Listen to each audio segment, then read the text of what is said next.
بسم اللہ الرحمن الرحیم رب اشرح لی صدری ویسر لی امری واحلل عقدۃ من لسانی یفقہوا قولی۔ آج ایک نبی کی داستان سنیے جو کہ مختصر انداز میں بیان کریں گے، یعنی آج اس داستان کا آغاز اور آج ہی اختتام ہے۔ ایک منفرد داستان ہے، ایک منفرد واقعہ ہے۔ کس اعتبار سے ابھی اگلے کچھ لمحوں میں آپ دیکھیے گا۔ آپ نے حابیل قابیل کا قصہ سنا، قابیل نے حابیل کو قتل کیا، آدم علیہ السلام کے بیٹے۔ پھر اللہ نے آدم علیہ السلام کو تیسرا فرزند عطا کیا، شیس علیہ السلام۔ حضرت آدم نے وقت وفات تمام لوگوں کو بلا کر حضرت شیس کو اپنا نمائندہ بنایا۔ حضرت شیس علیہ السلام ان کی یعنی اللہ کا نمائندہ بنایا، ان کی ذمہ داری لگائی کہ اب دین کی تبلیغ انہوں نے کرنی ہے، شیس علیہ السلام نے۔ تو اس طرح شیس علیہ السلام آدم علیہ السلام کے بعد دوسرے نبی قرار پائے۔ دنیا کی آبادی ایکسپینڈ ہوتی چلی گئی ٹائم لائن کے اعتبار سے واقعہ میں، تو آبادی دنیا کی پھیل رہی ہے۔ اسی دوران انسانوں نے بابل نامی ایک شہر قائم کیا، بالکل اوائل دنیا کی بات ہو رہی۔ وہاں کے لوگ گمراہ ہونا شروع ہوئے۔ جب وہاں کے لوگ گمراہ ہونا شروع ہوئے، اللہ تعالیٰ نے اپنے ایک اور نبی کو مبعوث فرمایا، جن پر آج کی داستان ہے، ادریس علیہ السلام۔ حضرت ادریس علیہ السلام قرآن پاک میں ہے تذکرہ ان کا۔ حضرت ادریس علیہ السلام کا بنیادی شغف درس و تدریس تھا، یعنی اسی لیے آپ نے دنیا کا پہلا قلم آپ نے ایجاد کیا تھا۔ وہ زمانے کے اعتبار سے جو بھی قلم دکھائی گئی نہیں، دنیا کا پہلا قلم ادریس علیہ السلام۔ اس روشنائی کے موجد بھی آپ ہیں جس سے تحریر لکھی جاتی ہے۔ اس سے یہ بات بھی نکلی کہ دنیا کی پہلی تحریر لکھنے والے بھی حضرت ادریس علیہ السلام ہیں۔ یعنی کہ آپ کہہ سکتے ہیں آج دنیا میں جو لکھا جاتا ہے، جو پڑھا جاتا ہے، وہ آپ کے تو فعل ایک اعتبار سے۔ آدم علیہ السلام، پھر حابیل قابیل کا واقعہ، اور شیس علیہ السلام کے بعد سب سے پہلے نبوت کا شرف حاصل ہوا ادریس علیہ السلام۔ میں نے عرض کیا قرآن کریم میں ان کا تذکرہ ہے۔ سورہ مریم میں ایک مقام پہ ایک آیت کا ایک ٹکڑا ہے، وَرَفَعْنَاهُ مَكَانًا عَلِيًّا۔ آپ سرکار دو عالم کے حوالے سنتے ہیں نا، وَرَفَعْنَا لَكَ ذِكْرَكَ، آپ کے ذکر کو بلند کیا، اونچا کیا۔ وَرَفَعْنَاهُ مَكَانًا عَلِيًّا، ہم نے انہیں ایک بلند مقام پر اٹھایا۔ اس کا کیا مطلب ہے؟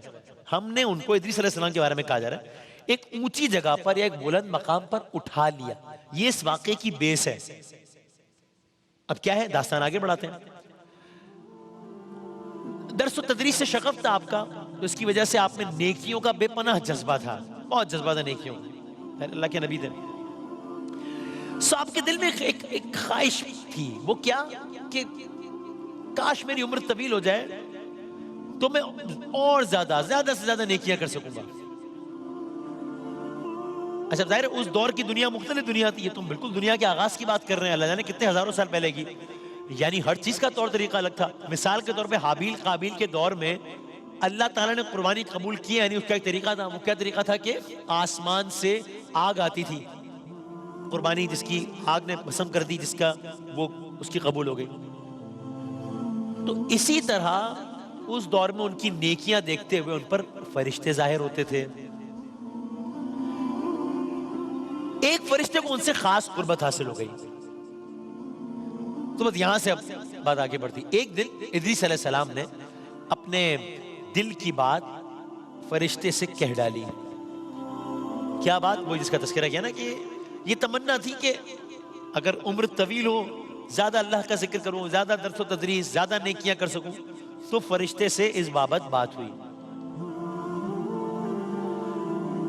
فرشتے نے جواب دیا کہ ظاہر موت کا وقت خدا کی طرف سے معین ہے، لیکن یہ ضرور ہے کہ میں آپ کو ملک الموت سے ملوا سکتا ہوں۔ ٹھیک، تو اب کیا ہوا؟ اس عظیم الشان فرشتے نے کام یہ کیا کہ ادریس علیہ السلام کو اپنے پروں میں لیا اور ملک الموت کے ٹھکانے جو آسمانوں میں تھا اس کی طرف روانہ ہوئے۔ اللہ جانے کیا منظر ہوگا، فرشتہ ہے، اللہ کا نبی ہے، فرشتے نے پروں میں لیا ہے اللہ کے نبی کو، پرواز ہوئی ہے زمین سے اوپر کی طرف، اور ملک الموت کے پاس جا رہے ہیں۔ اللہ جانے کیا منظر ہوگا۔ تو وہ اللہ کا فرشتہ لمحوں میں ایک کے بعد ایک آسمان سے گزرتا ہے. پرواز شروع ہوئی ہوگی, پہلے آسمان سے گزر ہوا ہوگا, پھر اور اوپر. اب اللہ جانے یہ سفر بھی عام طور پہ تو یہ سفر ظاہر ہے صدیوں کا سفر ہوگا, یہ بھی لیکن فرشتہ ہے تو یہ سفر طے ہو رہا ہے تیز سے. ایک کے بعد ایک آسمان. پہلا آسمان اللہ کے نبی اور فرشتہ, دوسرا آسمان فرشتہ اللہ کا نبی, تیسرا آسمان فرشتہ اللہ کا نبی, چوتھا آسمان فرشتہ اور اللہ کا نبی ادریس علیہ السلام. چوتھے آسمان پر پہنچے, ایک منظر دیکھا. کیا منظر دیکھا آپ کے ذہن میں آیا تھا نا, وَرَفَعْنَاهُ مَكَانًا عَلِيًّا, ہم نے ان کو ایک بلند مقام پر اٹھا لیا.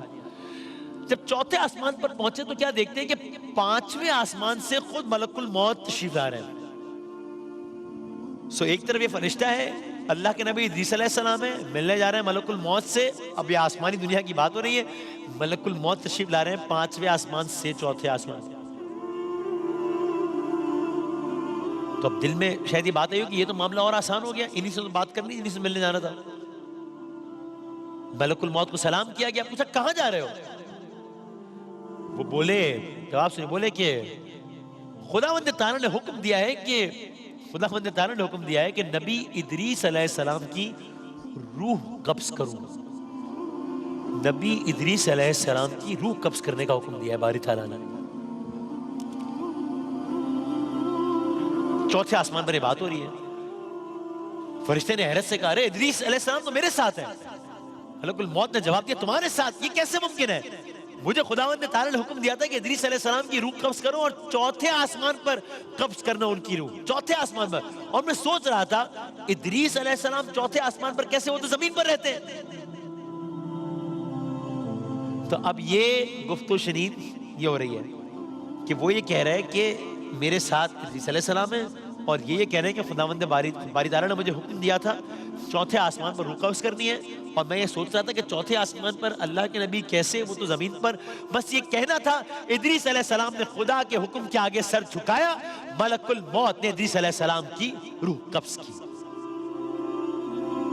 یا کچھ روایت میں آیا کہ ان کو بس مطلب گویا وہیں پر روک دیا گیا, وہیں پر روک دیا گیا کہ زندگی کا سفر اس انداز سے ختم ہوا نہیں ہوا, لیکن یہ کہ ان کو وہیں پر روک دیا گیا.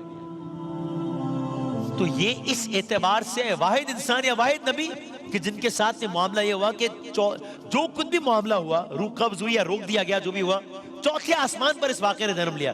تو یہ کائنات کا وہ واقعہ ہے کہ جس واقعے نے زمین پر جنم نہیں لیا, گویا ایک اللہ کا نبی ہے, ایک اللہ کا فرشتہ ہے, ایک اللہ کا اور فرشتہ ہے, واقعے نے جنم لیا چوتھے آسمان پر. قرآن مجید نے کہا وَرَفَعْنَاهُ مَكَانًا عَلِيًّا, ہم نے انہیں ایک بلند مقام پر اٹھا لیا. تو یہ اللہ کے نبی ادریس علیہ السلام کہ جن کے ساتھ یہ واقعہ پیش آیا. داستان حضرت ادریس علیہ السلام تھا ہمارا آج کا موضوع. آدم علیہ السلام کی داستان آپ سن چکے ہیں, پھر نوح علیہ السلام کی داستان آپ نے سنی, لیکن آدم علیہ السلام کے بعد حابیل قابیل شیس علیہ السلام, اور پھر یہ اللہ کے نبی حضرت ادریس علیہ السلام کہ جن کا معاملہ اس انداز سے پیش آیا. بس جاتے جاتے خدا قادر مطلق ہے, اللہ ہی نے انبیاء کے درجات کو بلند کیا ہے, اللہ ہی نے عیسیٰ علیہ السلام کو جسم سمیت آسمان پر اٹھا لیا, قیامت سے پہلے پھر دنیا بھر میں بھیجے گا. حضرت ادریس علیہ السلام کا یہ واقعہ چوتھے آسمان پر پیش آیا. بس داستان تمام ہو گئی ہے, لیکن آخر میں کہہ لینے دیجیے میرے آقا فخر ادریس علیہ السلام, میرے آقا احمد مجتبیٰ محمد مصطفیٰ صلی اللہ علیہ وآلہ وسلم کا کیا مقام. کہ ایک آپ نے یہ واقعہ سنا ادریس علیہ السلام کا, اب سوچئے میرے آقا کا کیا مقام ہے کہ وہ خود نہیں گئے آسمان پر, گئے نہیں بلکہ بلوائے گئے. نہ صرف بلوائے گئے بلکہ ان کی دیگر انبیاء سے ان کی ملاقات کروائی گئی, اور سرکار دو عالم صلی اللہ علیہ وآلہ وسلم نے معراج سے واپس آئے, واپس آ کر ہمیں ان انبیاء کے بارے میں اور دیگر داستان بتائی, جس کو ہم واقعہ معراج کے حوالے سے یاد کرتے ہیں. یہ داستان ہے حضرت ادریس علیہ السلام. کل انشاءاللہ ایک نئی داستان کا آغاز.